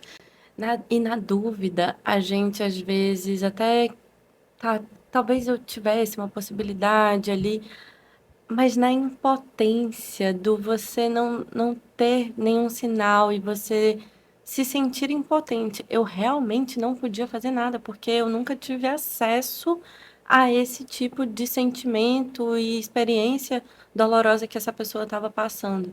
Eu vejo que na impotência existe uma dor enorme, porque na dúvida a gente ainda fala, não, mas tiveram coisas que eu fiz que foram importantes ali para o processo daquela pessoa, por mais que não tenha sido o suficiente para que ela não enxergasse no suicídio a única alternativa para lidar com aqueles problemas.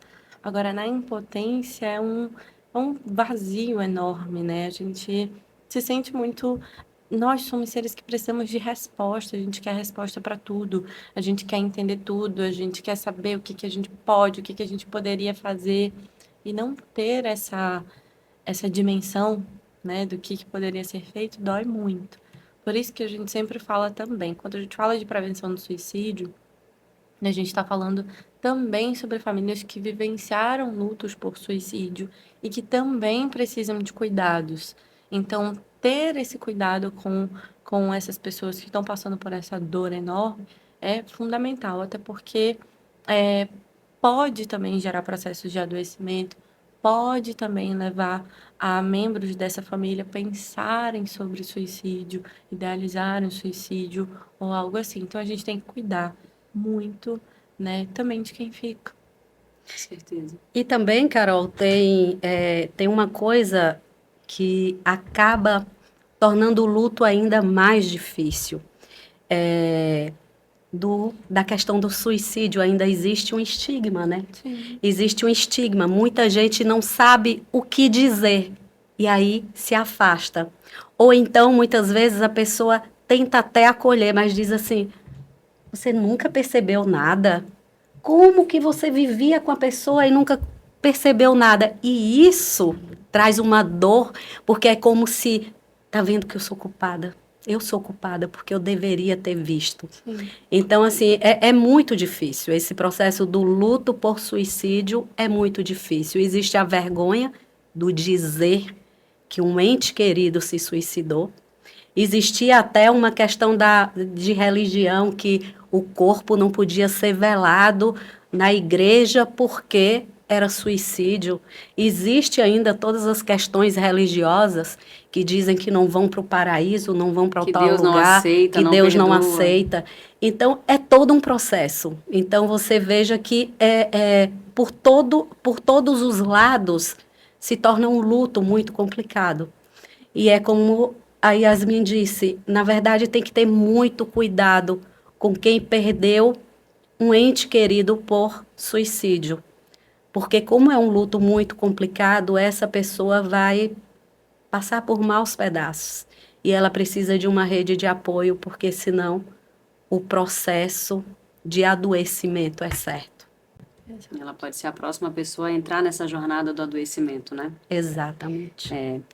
Hoje a gente foi ousado aqui, atrevido, por falar sobre esse tema, né? E antes de começar o podcast, a gente estava conversando aqui e a Elis Gorete estava falando sobre um fato que eu não conhecia, eu já tinha ouvido falar sobre isso, mas não tinha muita propriedade, que é o porquê das pessoas não falarem sobre suicídio, né? Exato. Criou-se uma história aí que não pode falar sobre suicídio, porque quando a gente fala sobre isso, a gente incentiva as pessoas.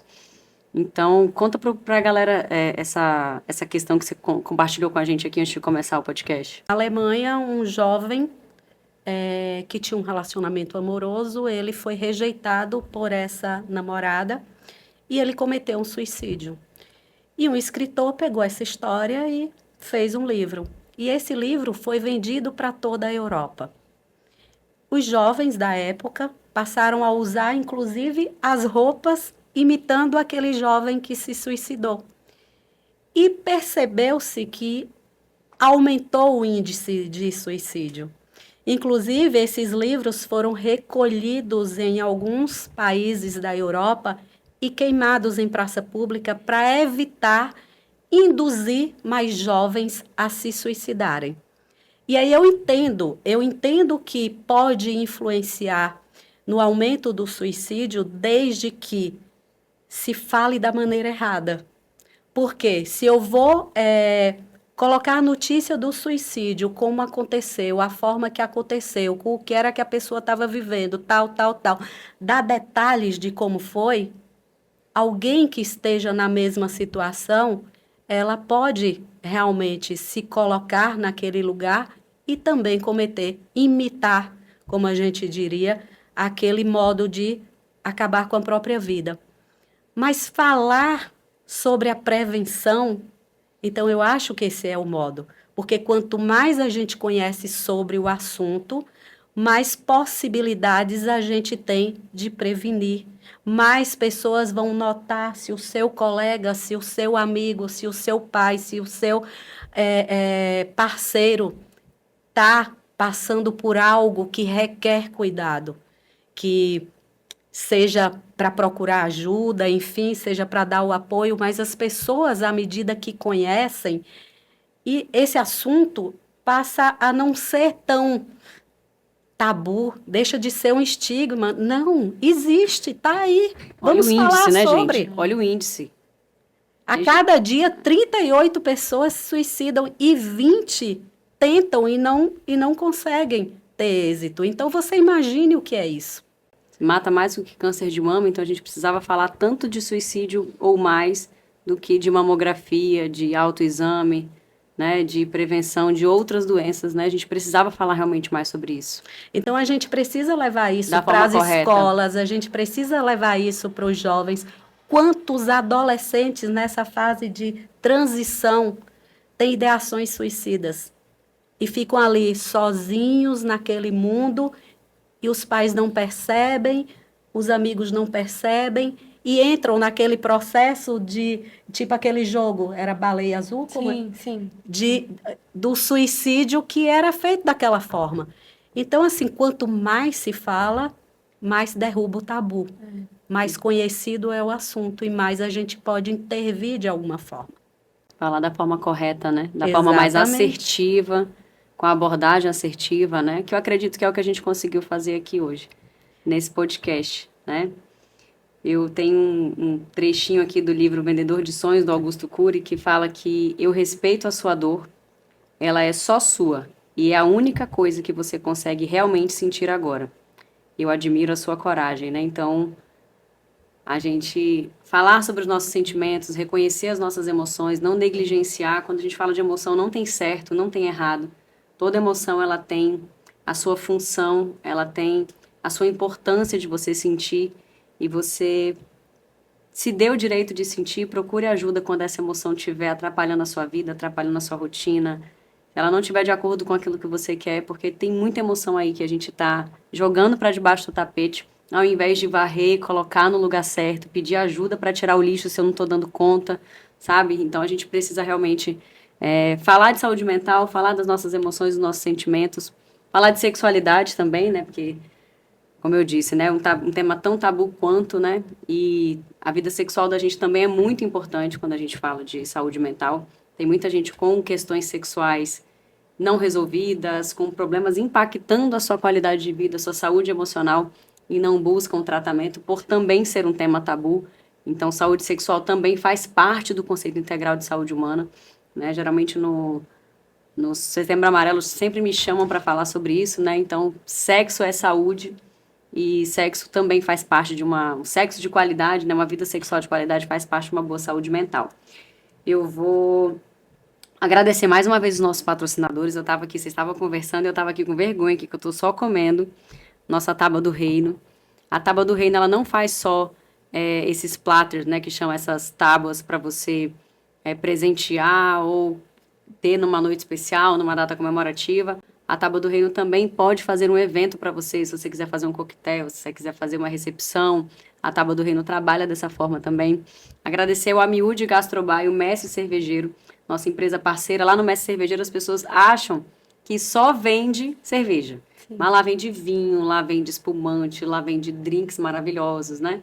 Também tem bebidas sem álcool, tem comidas gostosas se você não quer consumir álcool. É um ambiente seguro, muito acolhedor, muito gostoso. Então, gratidão ao nosso patrocinador Mestre Cervejeiro e a Amiúde Gastrobar, que funcionam no mesmo ambiente ali na Villeroy. Agradecer a Maia Eyewear mais uma vez, a nossa ótica parceira maravilhosa. Eu pego os óculos fashion para poder trazer para o podcast, os óculos que eu não uso no dia a dia. Eu só trago os diferentes, mas esse aqui eu achei bem legal. Aquela galera que gosta de usar óculos escuros em ambiente, né, fechado, eu achei esse uma excelente alternativa. Então, um beijo pro pessoal da Maia, né? Fica de olho no Instagram da Maia, que tá sempre rolando promoção aí de lente, tu compra uma, leva duas. Lá é uma ótica boa, com preços justos e com atendimento excepcional. A Maia é maravilhosa, estou sabendo até que já temos até cliente da Maia que sentada na nossa mesa. Falta só Yasmin agora. E ganhei a segunda. Tá vendo? A Maia é top, né? Agradecer a Farmapele, nossa parceira também. Agradecer a Best Laser, a doutora Estrias. Best Laser trabalha com depilação a laser, é uma franquia genuinamente roraimense que está aí com mais de 300 unidades no Brasil inteiro. Então, eu sou fã e sou muito grata por poder fazer parte, de ser porta-voz da Best Laser, uma empresa de depilação maravilhosa, que tem uma equipe competentíssima. A doutora Estrias também, que faz parte do grupo da Best Laser, que não trabalha só com estrias, mas também trabalha com todo tipo de tecnologia de laser para clarear a mancha, tirar estrias, para fazer remoção de tatuagem, de micropigmentação, né, que a gente faz de sobrancelha que saiu da moda. Pois é, tudo tem solução nessa vida. A doutora Estrias também trabalha com rejuvenescimento, né, clareamento íntimo, que é uma parte também bem importante, né, se você quiser fazer. Então, um beijo também pro pessoal da doutora Estrias, siga a doutora Estrias. E, bom, dos meus patrocinadores já foi agradecer mais uma vez ao Estúdio Solen, que faz esse podcast chegar bem aí. Tem uma galera aqui trabalhando para poder fazer acontecer. Eu não posso deixar também de mandar um beijo, sabe para quem? Pro pessoal lá do Centro de Beleza Cristina Rebouças. Porque assim, eu não sou assim no dia a dia, gente. Quando tu for me seguir lá no Instagram, @carolqueirozbr, né? Ou @fala.pepeca, que tu também tem que seguir. Se tu não colocou ainda, inclusive, para poder seguir, tua pepeca pode cair, viu? Isso é um risco grave que você vai correr nessa vida. Mandar um beijo pra Cris Rebouças, que fez aqui essa plástica natural que lava quando eu chego em casa. Mandar um beijo pra Dani, que fez meu cabelo hoje. Sou fã lá do Centro de Beleza Cristina Rebouças, porque faz parte do meu autocuidado. Por muito tempo eu achava que, não é importante ser vaidosa, as pessoas não esperam isso de mim. É terapêutico ir lá. Complementa a minha terapia, ir lá no Centro de Beleza Cristina Rebouças. Faz parte do meu autocuidado.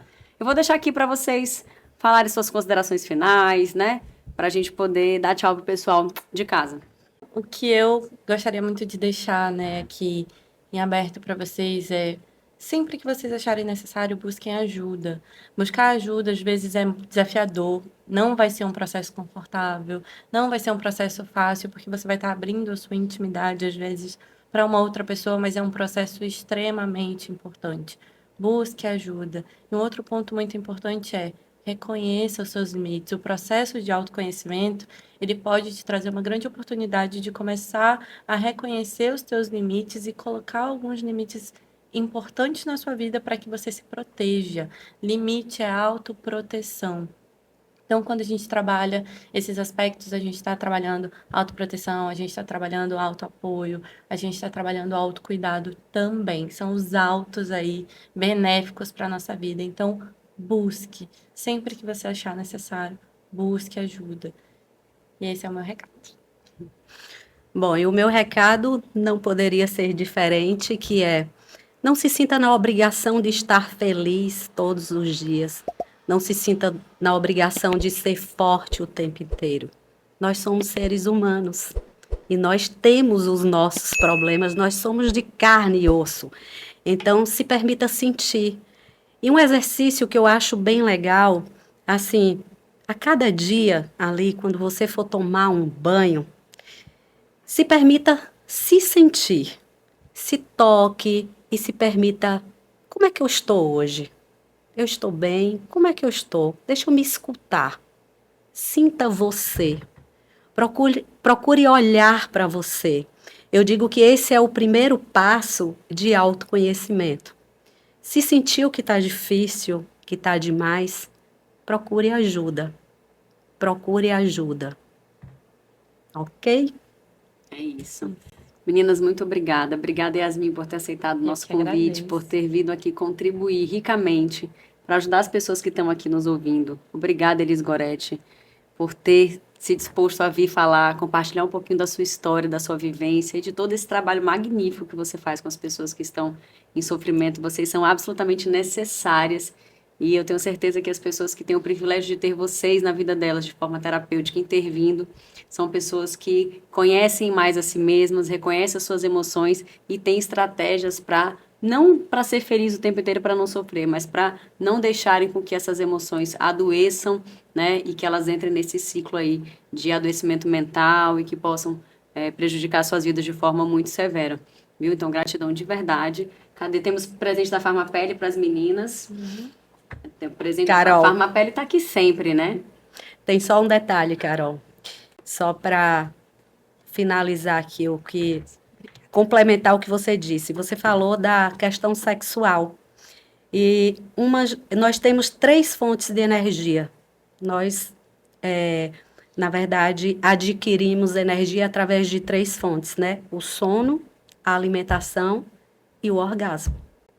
Vitamina O, hein, gente? É importantíssimo. Mas o orgasmo ele tem vários benefícios energéticos e químicos também para o nosso corpo, né? Que fazem a gente ter muito mais plenitude, muito mais saúde e energia. Adorei isso. Arrasou, tá vendo? É o físico e o mental sendo trabalhados. O físico e o mental tá trabalhando com tudo, né, menina? Pensa no negócio que eu sou fã. Mas é isso, gente linda. Obrigada de coração por você ter acompanhado o nosso podcast até aqui. Espalhe essa notícia, a gente precisa falar de saúde mental, tá bom? Vamos ser corajosos aí de espalhar essa notícia e falar assim: amigo, amiga, veja esse podcast, ele é muito importante. Eu te quero bem e eu tô aqui pra você, tá bom? Um beijo e até o nosso próximo Fala Pepeca.